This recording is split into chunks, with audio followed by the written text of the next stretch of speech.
Hello, everybody, and welcome back to the Damage Report. I'm John Ederola. Really special guest today. Over here, it's Emma Vigeland. Hey guys, thanks so much for having me, John. From Rebel HQ to TDR HQ, I guess it's been a while since you've been in studio, so we're very excited to have you. Yeah, again, thanks for having me, making me say it twice. You know. Okay, and also it's great for you to be here. Anyway, she's doing a whole bunch of shows all week, some of which I won't be around to mess with her on. But the main show yesterday, the main show more this week, but also Happy Half Hour. Yes. Very exciting. It's always fun for me to have a drink with Brett because he is quite a ridiculous human being, as everyone knows. He very much is. He gave a toast at my wedding. And it was definitely like a 5-minute stand-up thing he put together. Like as soon as he stepped up, you could tell he was picturing himself at like the Comedy Store or something. Yeah, well, I feel like when you have that background, that's like the mode you're gonna step into, yeah, right? Yeah. And you're also going to be on the Damage Report all on Thursday. Yes. So very exciting times there. Through the course of this hour, there's a lot that we're gonna be talking about. We're gonna be going over Mark Zuckerberg's secretive dinner with Donald Trump, the imminent release of the IG report and some of the damage control that's being put out there before it's even released. Updates on when you can expect food stamps to be a thing of the past. We're gonna check in with the billionaires in the Democratic primary. And we've also got candidate Anthony Thomas Jr. who's running in Nevada's 1st district, who we'll be talking with in just about 10 minutes or so. So you're definitely gonna stick around for that. But before all of that, let's jump into Trump and Facebook and the big mess there.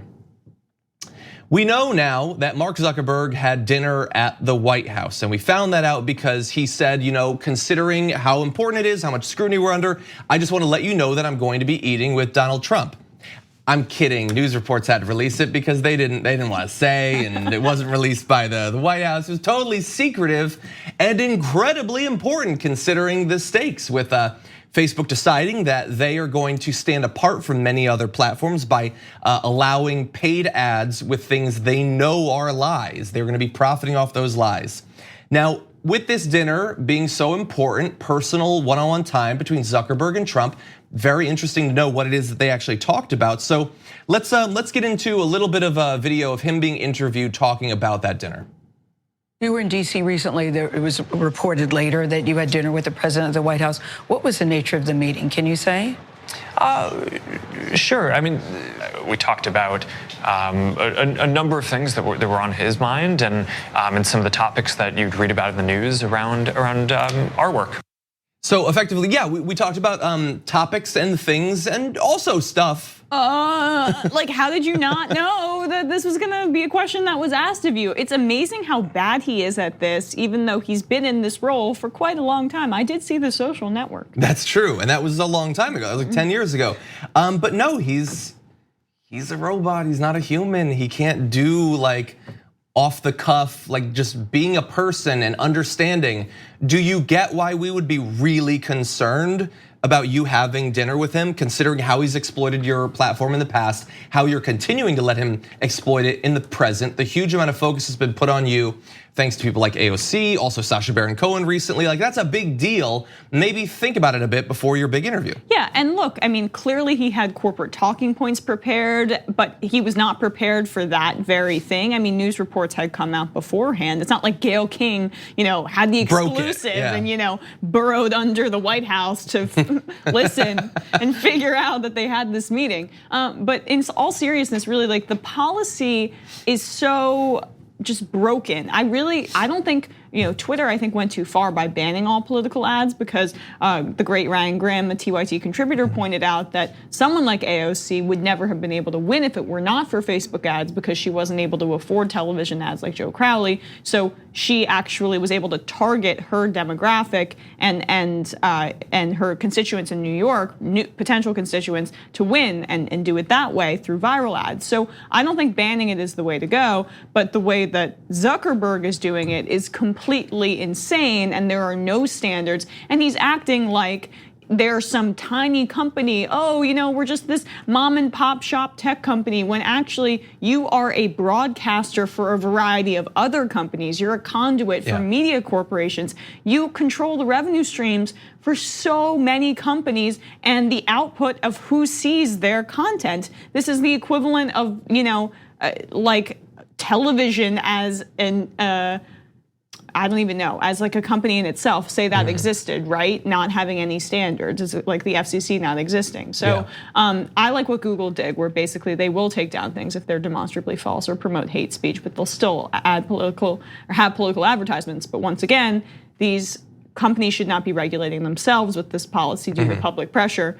The government should have some sort of standards in place. Yeah, and especially at a time when you are personally benefiting financially, you need a good excuse. Because if you're like, oh, I just like free speech while you're like shoveling money into your pocket, okay, I'm gonna be even more critical of the defense that you're able to put forward. And in the same way that I've often said, it's like personally offensive and insulting to me that if you're going to, in a different issue with the Ukraine scandal, if you're gonna say that it was just about fighting corruption, and week after week after week go by, and at the end of this like 2-month period, you still can't come up with an instance of corruption you were concerned about that didn't involve Joe Biden or Hillary Clinton, then you're telling me that you don't even care enough about your defense to make it plausible. In the same way, Mark Zuckerberg, I should say, his argument for why it's just free speech, man, and people should figure out for themselves hasn't improved after month of scrutiny. And that's partially because he's an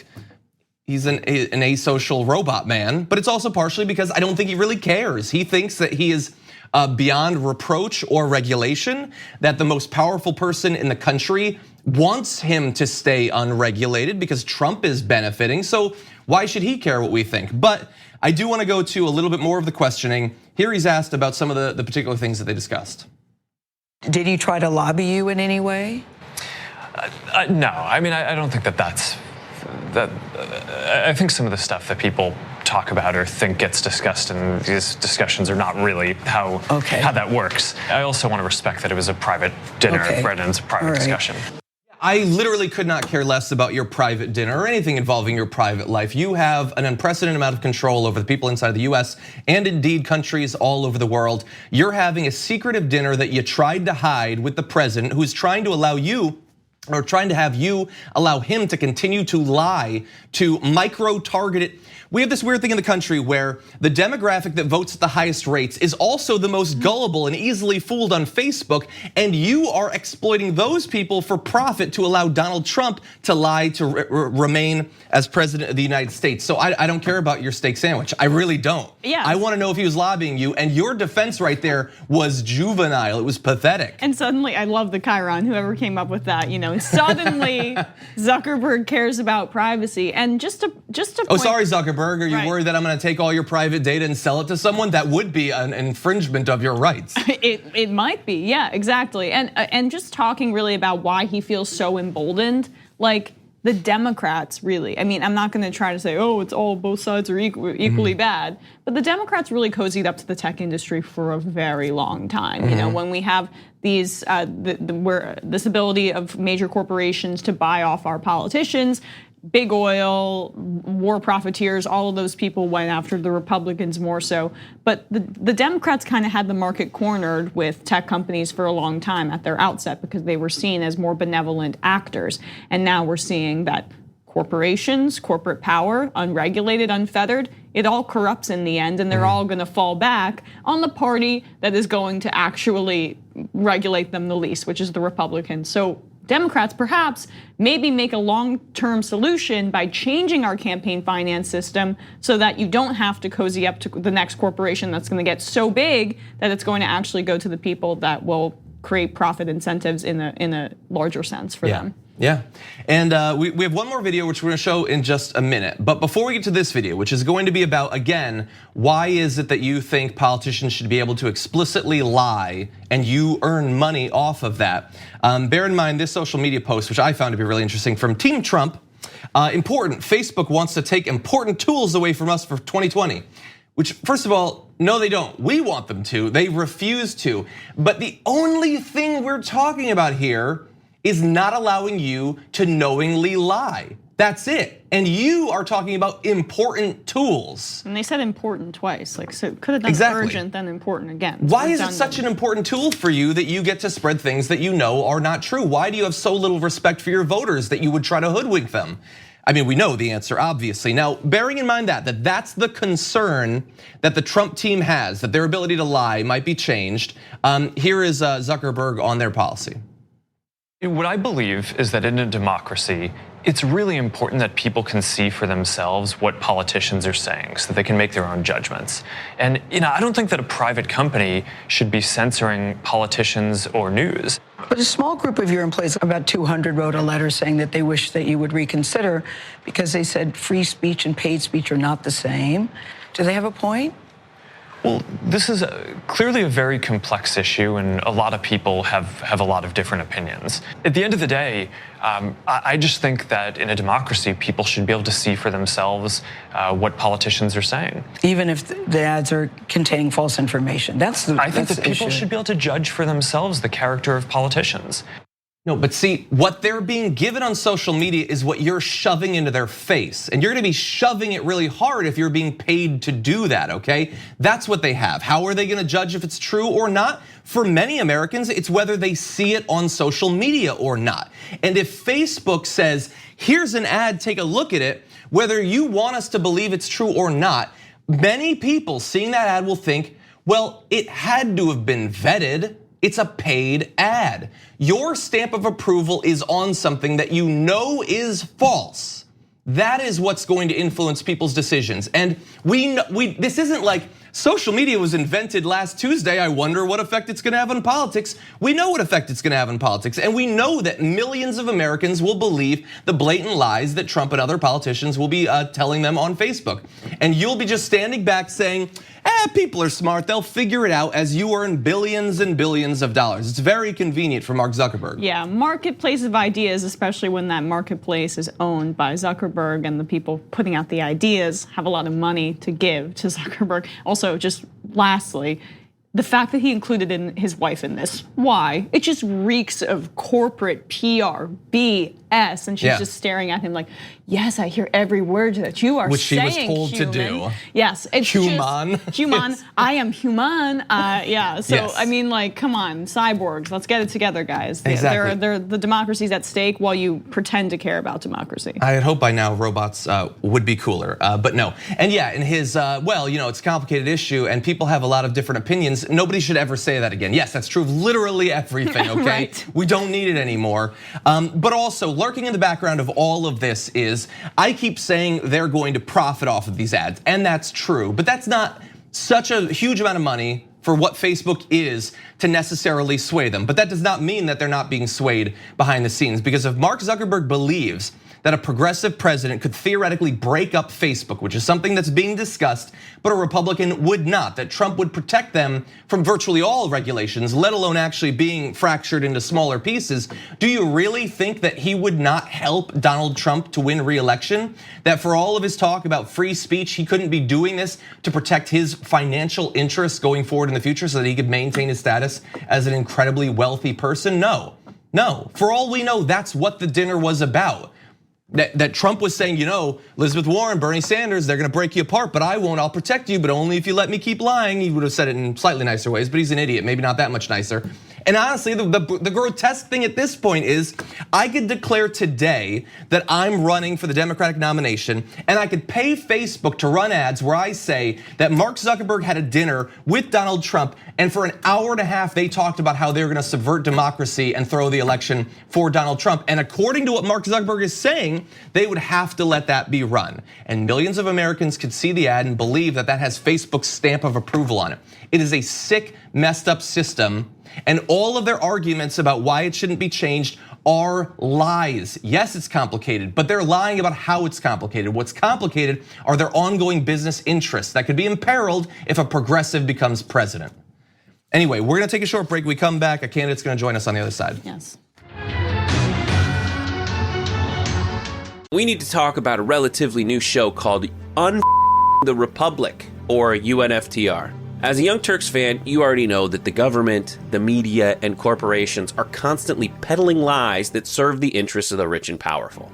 But now there's a podcast dedicated to unraveling those lies, debunking the conventional wisdom. In each episode of the Republic, or UNFTR, The host delves into a different historical episode or topic that's generally misunderstood or purposely obfuscated by the so-called powers that be, featuring in-depth research, razor-sharp commentary, and just the right amount of vulgarity.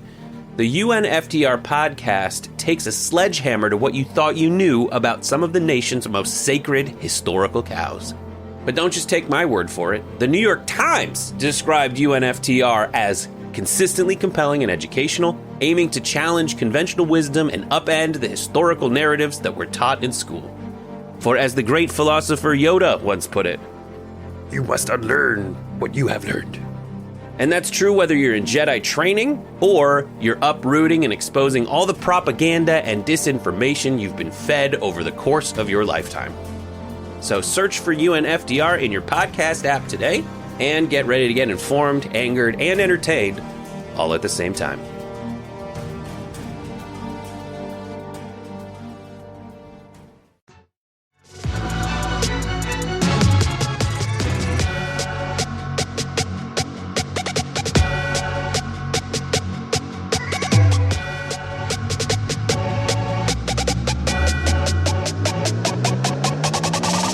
Joining us now is a congressional candidate running in Nevada's 1st District, Anthony Thomas Jr. Welcome to the Damage Report. Thank you for having me. Glad to have you on. And so, look, I apologize in advance. We're going to totally get in your platform and everything, but there is one standout thing about your candidacy that is very interesting, and I know you're probably sick of talking about it, so I apologize. But, well, if you were to be elected, you would become the youngest person in Congress ever, actually significantly undercutting the current youngest ever, AOC, at just 25 years old. Even running at your age certainly stands out. And so tell me a little bit about that. What made you want to jump into electoral politics at a quite young age? I think for me, like being in my community, I came originally from New Jersey and moved to Las Vegas. And I came here, I tried to pursue business, and I understood quick and fast that it's very difficult to make it by in today's economy and today's system.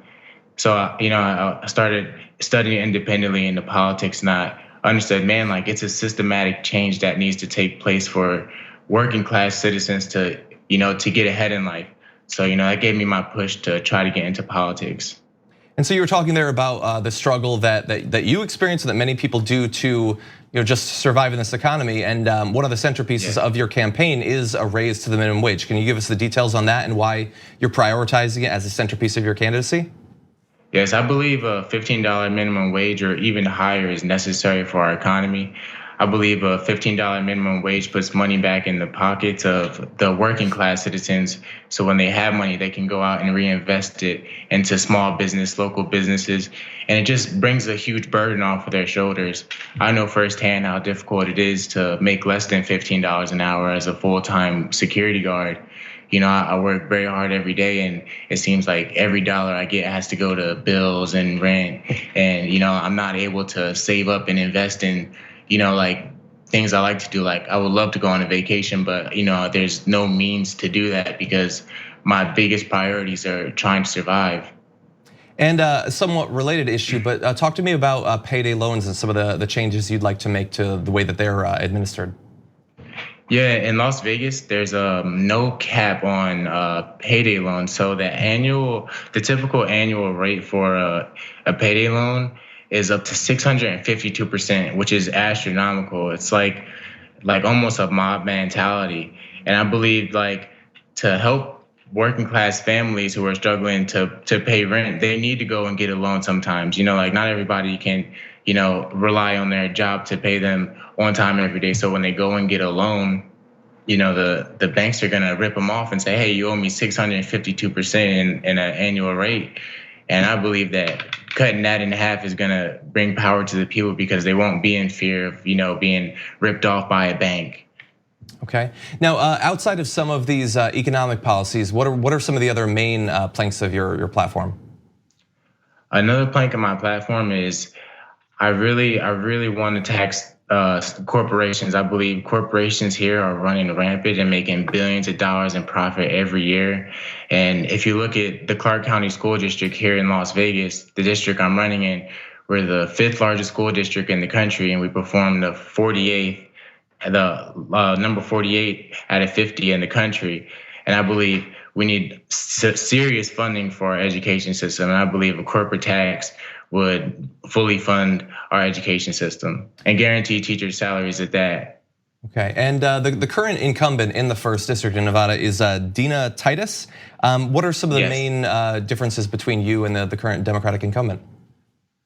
Myself, like between me and Dina Titus, I lived in this community my entire life, in the working class community that is. Like Dina Titus is a lot different. She's made millions of dollars. She takes money from Amazon. She takes money from MGM Red Rock Resorts. Her campaign strategy is a lot different than mine. My campaign is for the people, 100% grassroots.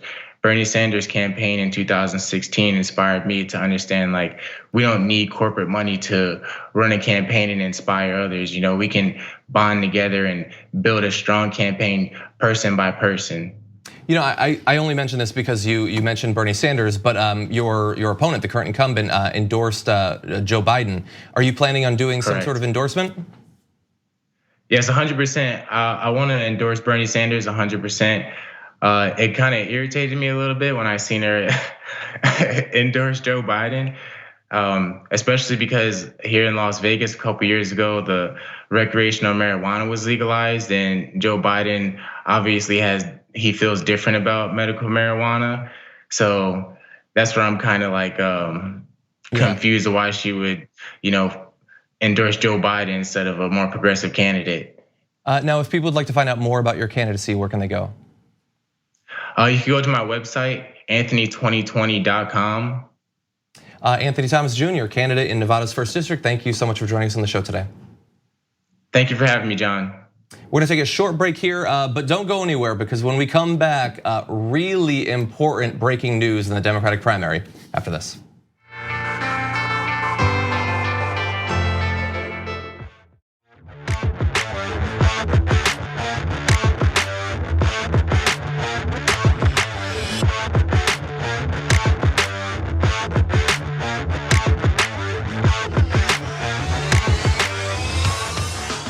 Dramatic breaking news in the Democratic primary. There are now one less candidate. We're down to 34. Kamala Harris is out, dropping out in early December. What month is it? December, early December. So yeah, breaking news came out just about 20 minutes ago. One of her staffers says, I don't think anyone on my team was expecting this. Really, not anybody? But it is really early, admittedly. Now, we know that there was a really critical New York Times piece about chaos in her campaign. The past few weeks have seen any number of write-ups about her Iowa strategy continually being thrown off, money going in, then money fleeing to other states where she thought she might have a better chance. So it certainly has been chaotic, but I would not have put any money on her dropping out anytime soon. So yeah, so Dave Weigel just tweeted that she now that she's dropped out, she had actually qualified for the December debate. Now no people of color are going to have qualified for the December debate, or no women of color. Oh, no women. Okay, yeah. Maybe it's not no women of color. Damn it, I'm gonna. No, as of right now, no people. Just making sure. Yeah. Well, Buttigieg. That's it. I'm kidding. No, there's nobody. Yes. But it reminds me a lot of what happened with Scott Walker in 2016, an establishment favorite who a lot of people thought would do really well. I thought that before I even worked here at TYT. I thought Scott Walker would do well because he had deep Koch brother money pockets. I also thought Kamala Harris would do well because she would gobble up all the establishment support while Bernie would gobble up the progressive support. Now she's dropping out really quickly, which is surprising. But often what did happen with Scott Walker in 2016 was he had all this donor money, he was flatlining in the polls, and he dropped out basically to save face and save that donor money. And I wonder if there's a similar dynamic with Kamala Harris. Yeah. I mean, like my gut is, considering how young she is and ambitious she is, you combine those two things, she doesn't think that this is her last run for the presidency. Right. And as damaging as this run has been for any future run, actual vote totals in Iowa, New Hampshire, Nevada, whatever, would be worse. That might stick more. Like, she doesn't want to run in 2032. I don't even know if that's an election year. And then it's like, hey, remember when she came in 5th in Iowa and then came in 7th in New Hampshire? Like, she doesn't want that. That might be the reason. I don't know. There are certainly financial implications. It might be that she thinks it would be better for her to drop out early and throw her support behind one of the other candidates if she thinks they might become president. I mean, I don't necessarily think she's one who would want to like bolt for the VP slot or anything like that. But she might want to get in good with someone she thinks will become president. So there's a lot of different potential explanations. Yeah, and also I'm sure that she's seeing that in her own home state, there's a very likely chance that she would not win in California, especially now that California has moved earlier in the primary process and is not going to be such a late surge. So that would be very potentially embarrassing early on in the vote totals. And yeah, I don't think she's going to endorse. I've been wrong on my instincts about her the entire time, but I don't think she's going to endorse quickly because I'm sure she's going to play a more calculated move and see how things play out. And I can't imagine being a sentient politician who says, I'm going to throw my support behind Joe Biden at this point in the race. At this point? And she's still in first. And she's so publicly gone after him, I just can't see it. But then ideologically, who else would it be? Buttigieg? That's dumb. Oh, yeah, but I have a hard time. That would be a perfect marriage of insufferability. Yeah, that's true. Look, if Buttigieg ends up like getting like first in Iowa, then getting a surge going to New Hampshire and getting second or something and starts doing well, I mean, I have a feeling he's gonna have a rough month after that. But let's say he does really well, it's not impossible that in 4 months she endorses him. Partially it's that photo I'm looking at right now. I can't imagine it, but it's not impossible. I still think it's more likely that she would support Biden. Maybe if Biden started to crater and then suddenly it was Bernie and Warren, maybe she supports Warren begrudgingly? Yes, that would be a kind of likely scenario. But again, it would have to be between Bernie and Warren. Yeah. Okay, forget how that the senators don't necessarily like Warren, the establishment Democrats. Exactly, well, probably more than Bernie, I would imagine. Well, yes, that's if it comes down to that, of course. The only other question then is, so now where does her support go? Now, I don't want to be like a D about it, but there's not a ton of support to go anywhere, but there's a couple of points. A D about it. Well, you know, PG whatever, PG 10. So she's at a couple of points right now. Like recently, she was just eclipsed by Bloomberg. We're gonna be talking about that at the close of the show. But there's a couple of points, and that's not nothing. Where do we think that those points go? Well, Buttigieg, right? Yeah. Biden, honestly. But there are a lot of girl boss, not smart Democrats, who vote based on identity. You're being a D about it. I'm being such a D. So they might go to Warren. Really, you think Warren? Well, okay, you don't think the search for Klobuchar? She doubles to. We're talking about 3? Charisma, lack of it. Michael Bloomberg, Amy Klobuchar, kind of tied. Right now, Bennett's just rubbing his hands, thinking he's gonna get a few. Yeah, I think Buttigieg is gonna pop up a point. Maybe Warren's gonna get a point, and then that'll probably be it. Yeah. Yeah. Anyway, the debates will be a little bit less spicy, I guess, and we're certainly going to have more like post-mortem over the next week or so about why she dropped out as early as she did. What will Tulsi do? Who will she go after? Buttigieg might have a rough debate, I guess. We'll see. You never know. But anyway, we do have to take another break. When we come back, lots more news to get to.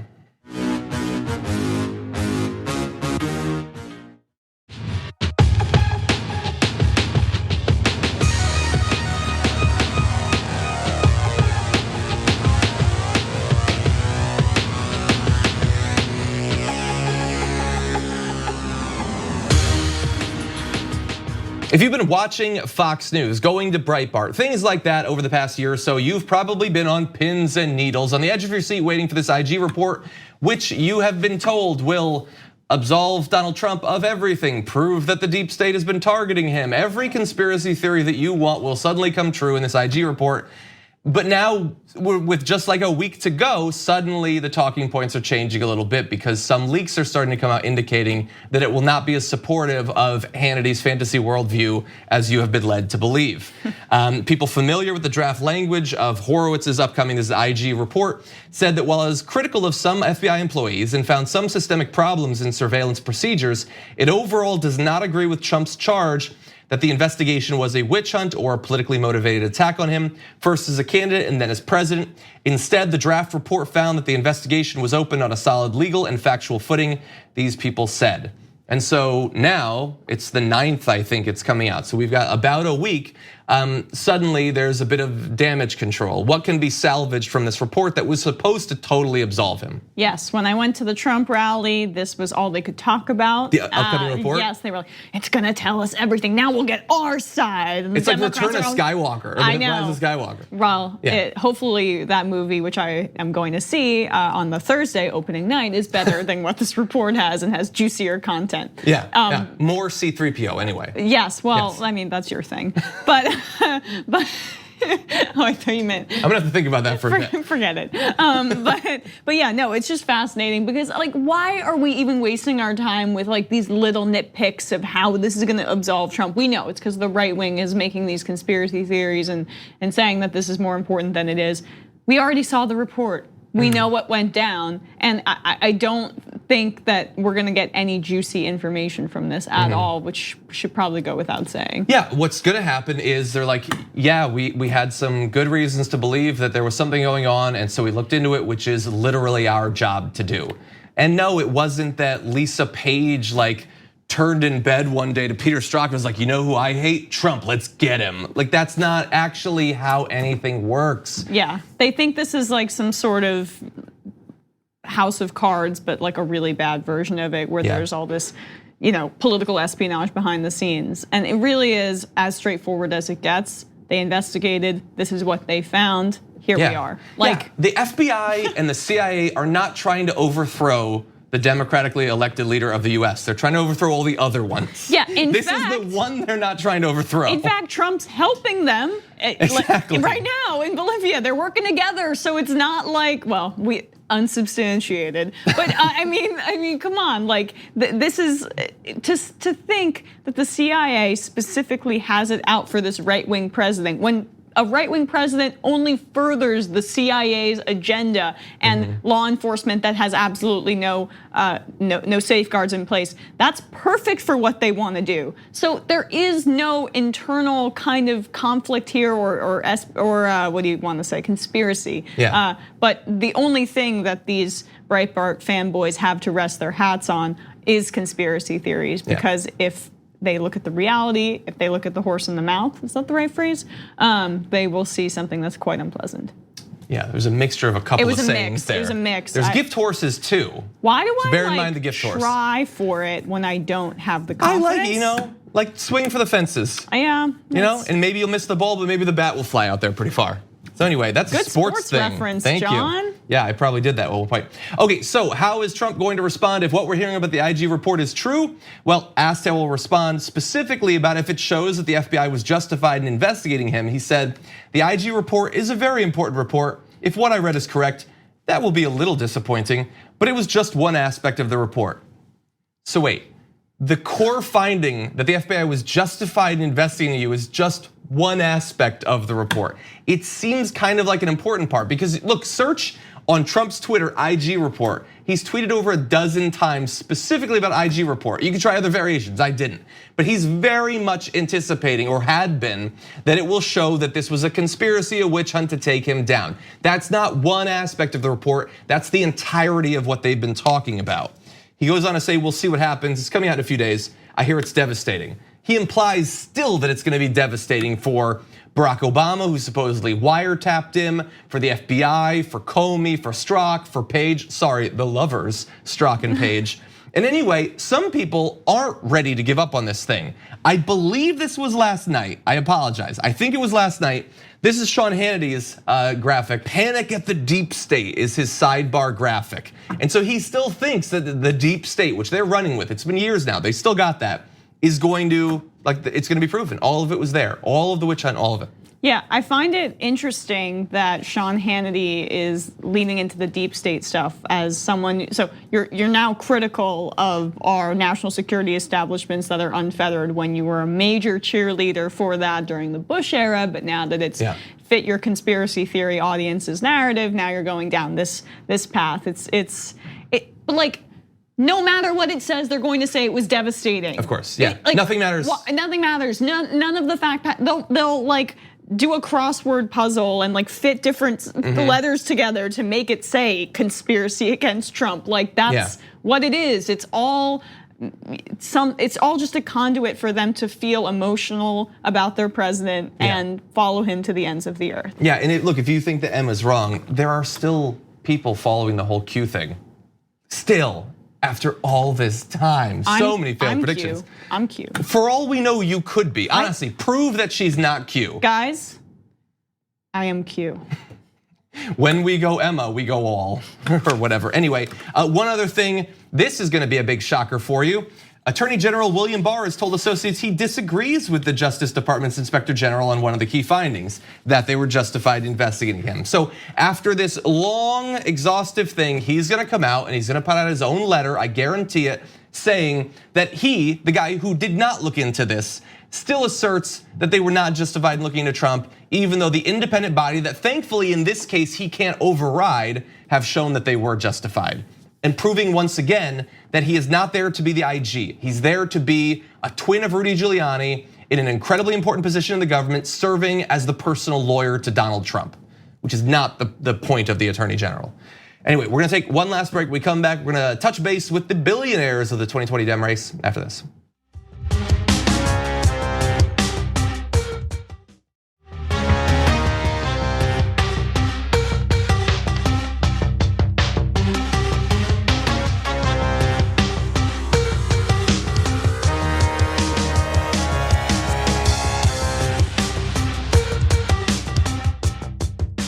Democratic primary now has multiple billionaire candidates, and there are a couple of groups and people who are not happy with this. One is the vast majority of voters who have no interest in them whatsoever. The other, Bernie Sanders, who tweeted this: if you had a couple $1 billion, you could announce your candidacy for president and be taken seriously, even if you were the dumbest person on earth.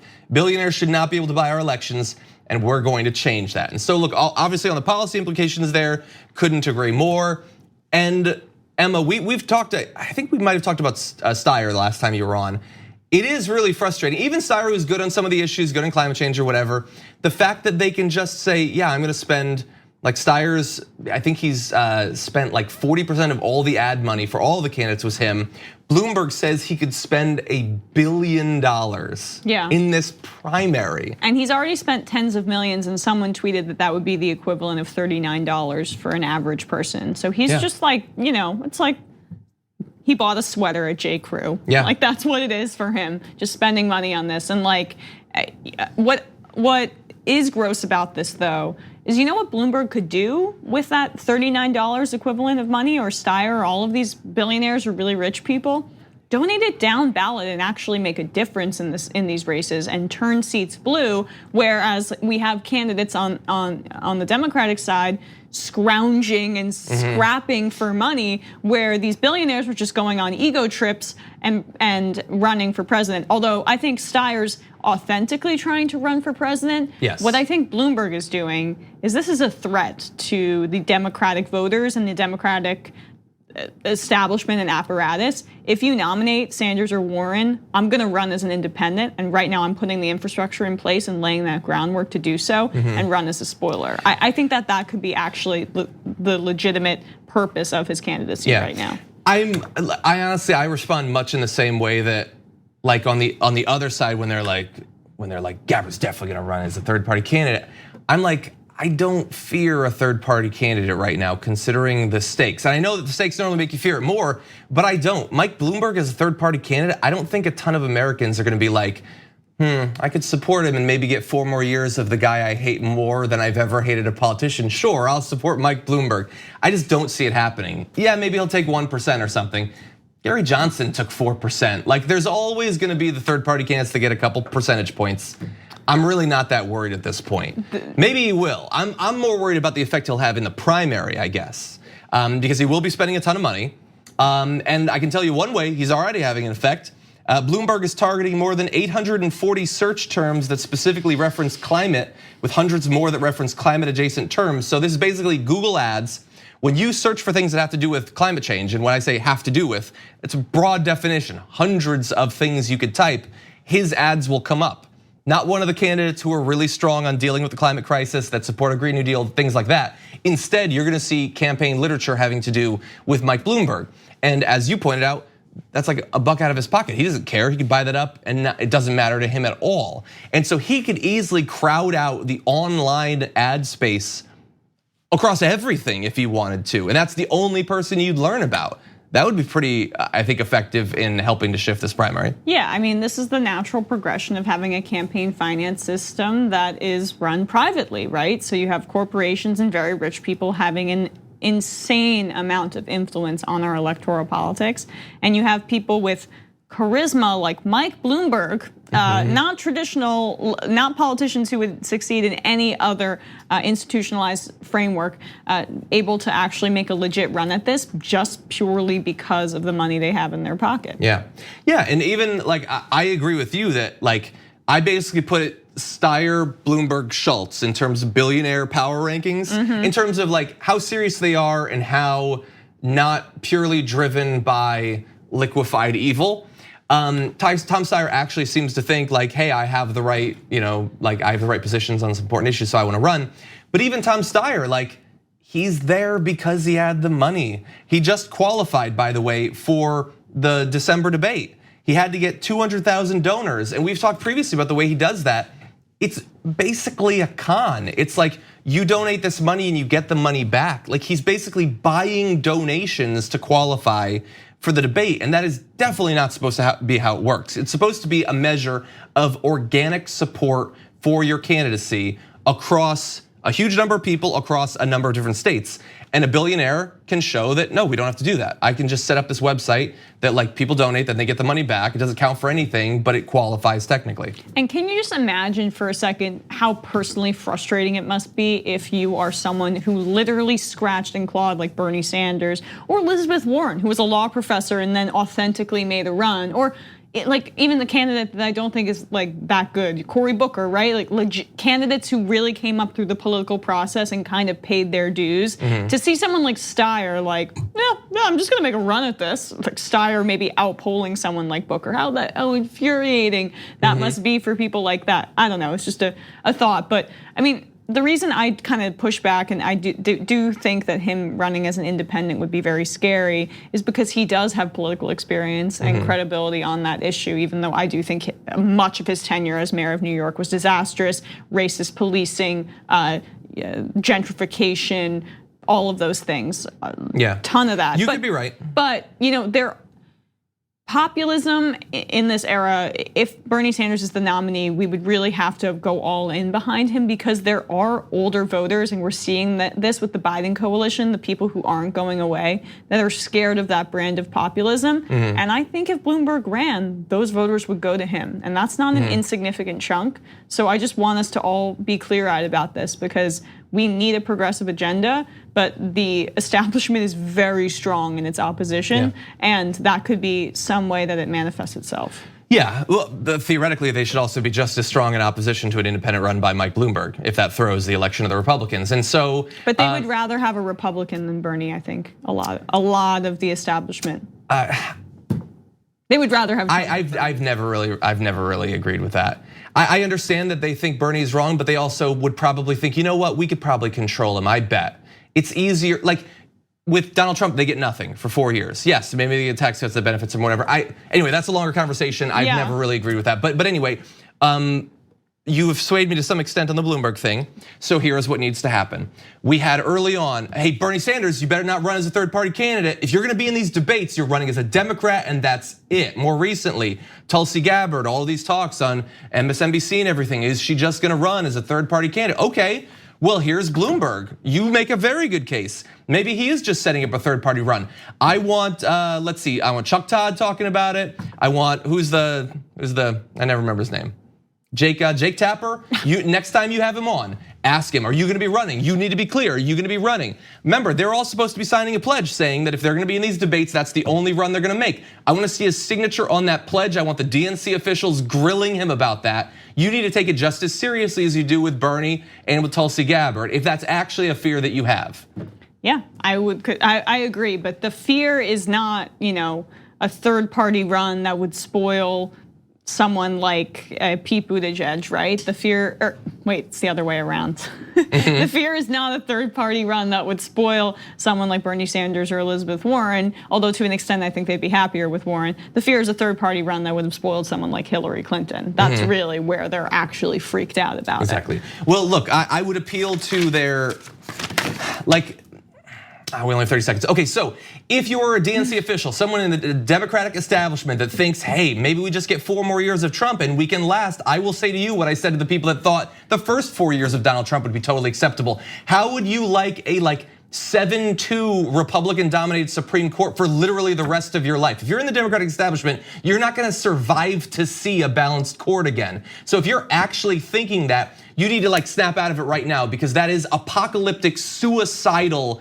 political strategizing. It has already been thrown for literally decades to the Republicans. The idea that we would cement that for generations is insanity, and we need to push back against it. Thank you so much for being on. Great to have you here. Thank you. And you're gonna be here Thursday as well? Yes, can't wait. Yes, so very exciting. So you're definitely gonna tune in for that. Thank you everybody for watching. We will see you tomorrow morning.